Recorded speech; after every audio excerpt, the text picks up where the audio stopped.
harus berpikir dalam sehari, mungkin kita wafat di hari itu akan memberikan motivasi kuat bagi kita untuk membenahi diri. Jadi kalau pikiran kita tuh selalu hidup terus, hidup terus, hidup terus. Untuk dunia itu bagus, tapi untuk akhirat gak akan ingat. Kalau Anda sedang bekerja urusan dunia, silahkan bayangkan untuk semangat hidup. Tapi ketika Anda ada jeda, pikirkan akhirat Anda kalau diwafatkan oleh Allah Subhanahu wa taala. Bakal apa yang mau dibawa? Nah, saya berikan rahasia besar. Orang beriman itu disebutkan oleh Al-Quran, dia punya daya fikir yang panjang. Ini rahasia. Itu ada di Quran. Kedengaran belum? Quran surah ke-59 ayat 18. Al-Hasyr ayat ke-18. Jadi orang beriman itu, dia punya daya fikir yang panjang, visinya panjang. Ya, bukan cuma dunia. Yang kita alami itu kan insya Allah 3 alam ya. 3 alam. Ya, kita simpan yang alam kandungan, kita sebutkan yang kita alami secara sadar dan nyata, yaitu alam dunia, kemudian alam kubur, ya afala ya'lamu idza bu'athira ma fil qubur. Jadi alam dunia, alam kubur, kemudian ketiganya akhirat. Yang terakhir, ya dengan segala sifat-sifatnya. Kita berharap insya Allah semoga Allah berikan pada kita surga dengan rahmatnya. Baik, jadi ada dunia, ada alam kubur, ada apa terakhir? Akhirat, puncaknya surga. Nah, jadi kalau ahli iman dan ahli takwa, dia akan mengukur visi hidupnya bukan cuma di satu alam dunia, tapi sampai ke yang paling jauh, akhirat. Baik, saya coba tuliskan ya. Saya khawatir sampai hari ini kita belum punya visi ke situ. Ya, bukan kita, mungkin sebagian dari Anda. Ya. Baik, di sini. Jadi ada yang rugi kalau cuma sampai sini nih. Ini kan sekarang kita ada di mana? Bukan, Tanah Kusir ya, di Andong. Nah, kita masih di Tanah Kusir dan masih masuk dalam bagian dunia. Nah, ini kita ada di sini. Dunia. Kemudian setelah itu masuk ke kubur. Insyaallah. Setelah itu akhirat. Akhirat. Ada akhir, ada akhirat. Ya, kalau akhir batas sesuatu, tapi boleh jadi setelah itu ada lagi. Tapi kalau pakai tak di ujungnya, bisa sifat atau pembatas paling akhir yang tidak ada lagi setelah itu. Ya, karena itu ada akhirat. Kan? Akhirat tak di ujungnya. Yaumul akhir, hari berakhir. Selesai. Nggak ada hari lagi. Tapi di situ ada perhitungan, ada tempat, ada macam-macam. Ketika disebutkan tak akhirah, maka puncaknya di situ. Selesai. Tidak ada lagi setelah itu. Jelas? Di sini kita berharap, semoga Allah anugerahkan surga. Ya, kita tuliskan di sini. Ya, tidak cukup dengan amin. Kita lihat dulu. Jadi di Quran surah ke-59 ayat ke-18 Allah sampaikan ciri orang yang beriman plus takwa. Jadi urutan itu ada iman plus takwa, ada iman belum meningkat takwa, ada Islam belum sempurna iman. Nih, 1, 2, 3. Bilang ya. Ada Islam belum sempurna iman. Kalau Islam belum sempurna iman itu baru syahadat di lisan. Mengucapkan kalimat iman di lisan, tapi imannya yang di lisan belum sampai ke hati. Ini sering saya uraikan. Ini ada kasusnya di Quran surah ke-49 ayat ke-14. Quran surah ke-49 ayat ke-14. Qalatil a'rabu amanna qul lam tu'minu. Ya, awas hati-hati. Sebagian orang-orang Arab Badui berkata, Muhammad SAW kami telah beriman. Lalu Nabi terdiam, turun jawaban langsung dari Allah. Awas hati-hati. Apa kata Allah? Kul katakan Muhammad SAW lam tu'minu. Kalian belum beriman dengan serius. Walakin qulu aslamna. Tapi katakan kami baru masuk Islam. Jadi syarat masuk Islam mengucapkan syahadat kan diri tadi. Asyhadu an la ilaha illallah. Maka itu kalimat iman, cuman baru di lisan. Walamma yadkhulul imanu fi qulubikum. Sementara imannya belum masuk ke hati. Jadi dari lisan ini belum ditembuskan ke jiwa ke sini. Ya, kalau belum ditembuskan ke jiwa, maka kata Allah baru formalitas Islam. Itu yang dituliskan di KTP-nya Islam, kan? Di lisannya Islam, Muslim. Cuman karena imannya belum masuk ke dalam jiwanya, maka tubuhnya belum dibimbing oleh cahaya iman dalam hatinya. Beda. Cahaya iman kalau sudah masuk ke hati, maka akan membimbing seluruh bagian tubuh kita. Ketika akan menatap, imannya akan membimbing mata kita. Ini yang harus ditatap, ini palingkan. Ketika akan bicara, imannya membimbing lisannya. Ini yang harus dikatakan, ini yang tidak boleh disampaikan. Ketika ke tangan sampai ke ujung kaki, maka dibimbing seluruh anggota tubuh kita. Karena itulah pernah saya sampaikan di banyak kesempatan, ketika Allah menyebutkan fungsi tubuh kita, maka kalimat iman dulu yang disampaikan di awalnya. Mata, qul lil mu'minina yaghuddu min absarihim. Katakan pada pria-pria yang punya iman, matanya lihat yang baik. Tak mampu melihat yang baik, palingkan ghaddul basar. Demikian untuk perempuan, wa qul lil mu'minati yaghuddna min absarihinna. Baik lisan, ya ayyuhalladzina amanu, iman dulu, la yasqa qaumin qaum. La ya ayyuhalladzina amanu la yaqtab ba'dukum ba'dha. Hei orang-orang beriman, jangan saling mencela. Hei orang-orang beriman, jangan gosip. Imannya dulu. Begitu iman disebutkan, baru kemudian ke fungsi tubuhnya. Ya ayyuhalladzina amanu kulu mimma razaqnakum. Ya kulu min thayyibati ma razaqnakum. Hei orang-orang beriman, silahkan bekerja cari nafkah. Imannya dulu, baru pekerjaannya. Iman. Nah, bagaimana cara meningkatkan iman? Berlatih lewat takwa. Karena itu setiap ada kalimat iman seringkali disebutkan dengan takwanya. Bisa takwa sebelumnya, bisa takwa di akhirnya. Dzalikal kitabula hudalil. Setelah itu, alladzina yu'minun. Baik, ya ayyuhalladzina amanu kutiba alaikumus kama kutiba alal ladzina min la'allakum tattaqun. Setiap ada iman, takwa. Setiap ada takwa, iman. Jelas sampai sini? Baik, ketika kemudian iman bersanding dengan takwa, maka orang ini kata Allah akan punya visi yang sangat panjang.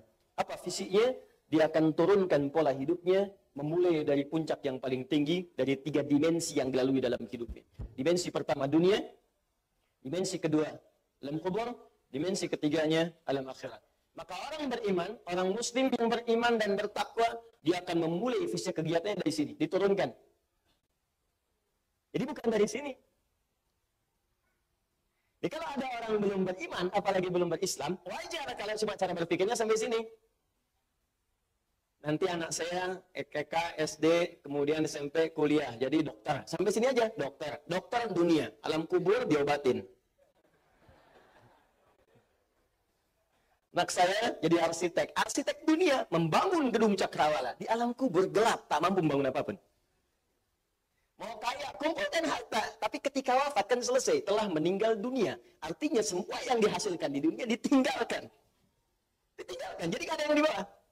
Makanya ada orang-orang yang cara berpikirnya sampai di sini saja. Awas, hati-hati. Tadi di awal saya katakan jangan-jangan ada sementara kita mengaku beriman, tapi visi kita belum masuk dalam kategori yang disebutkan oleh Al-Quran.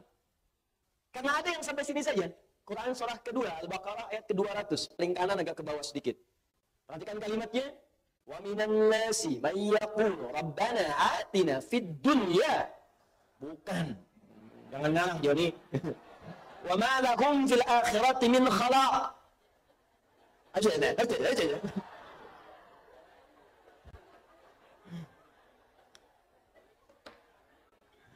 Menghafal. Biar nyambung kita. Ya. Wa minan nasi man yaqulu rabbana atina fid dunya wa ma lahum fil akhirati min khalaq. Baru ayat 201-nya berbicara tentang beriman dan bertakwa. Wa minhum man yaqulu rabbana atina fid dunya hasanah wa fil akhirati wa qina adzabannar. Jadi ada orang yang orientasi dunia saja. Wa minan nasi min yalitab'id, dan di antara sebagian, tidak semuanya, annas dari manusia yang hidup di bumi. Annas, nas, semua manusia disebutkan 241 kali dalam Al-Qur'an.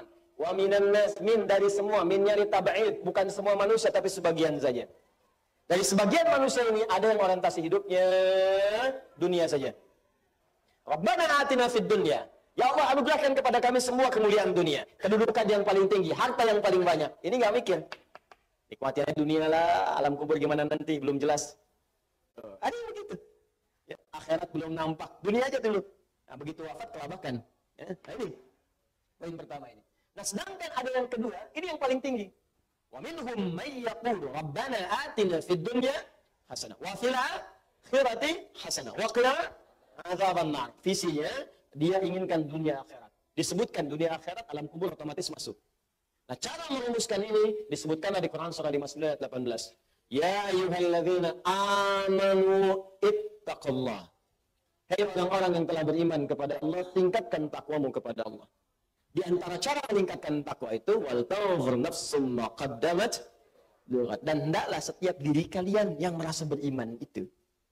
Nafsun itu kepada setiap kita. Ke diri kita.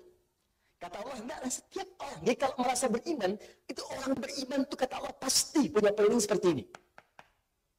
Ya, siapkan dirimu untuk hari esok. Ghad di situ, itu sampai ke akhirat. Maknanya nakirah jauh. Jadi kalau mau bikin persiapan, kalau diturunkan detailnya kata Allah, kalau engkau ingin bikin persiapan yang bagus untuk aktivitasmu, maka buatlah kemudian detail kurikulum sampai akhiratmu.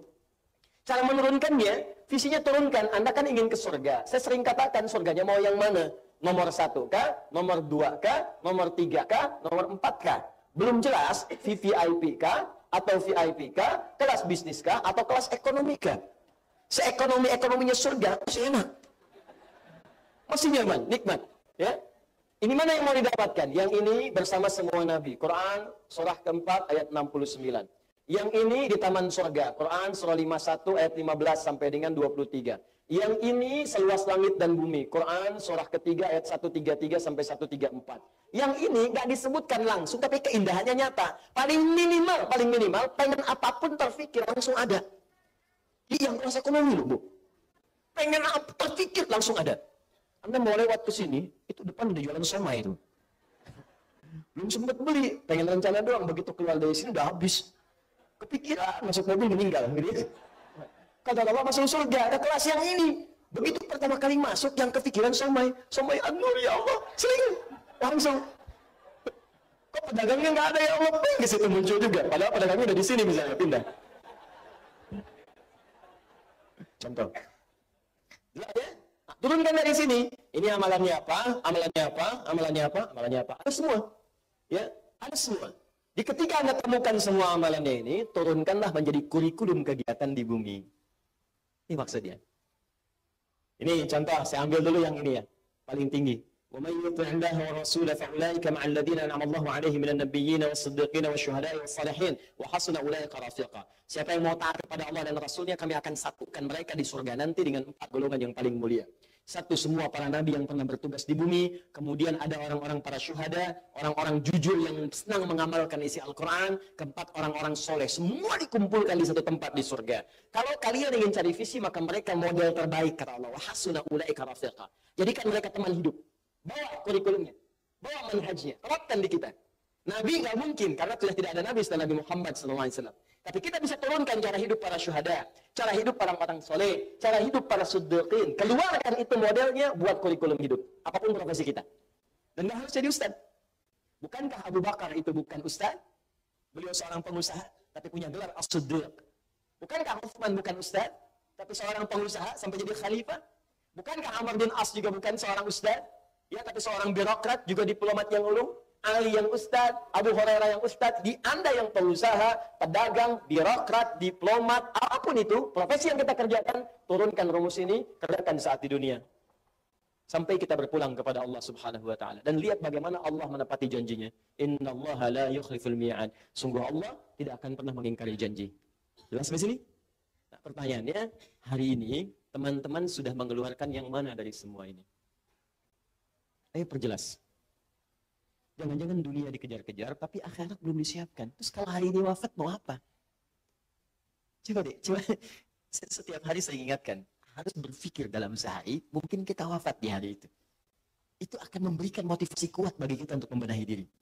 Jadi kalau pikiran kita tuh selalu hidup terus, hidup terus, hidup terus.